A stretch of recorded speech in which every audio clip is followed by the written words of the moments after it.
انا ما علقتش على ماتش الاسماعيلي وغزل المحله، لاني انشغلت في المنتخب الشباب التعبان ده اللي هو بيلعب في كاس افريقيا في القاهره.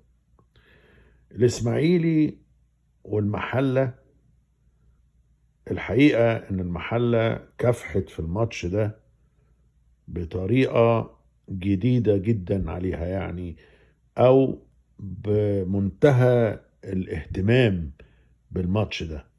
يعني تفوقت على الإسماعيلي في إظهار مدى الإخلاص لفريقها. اللعيبة كانت مموتة نفسها يعني. أما الإسماعيلي فكان يعني في شوية يعني مش عايزين نقول كتير، بس يعني في فرق عن غزل المحلة يعني.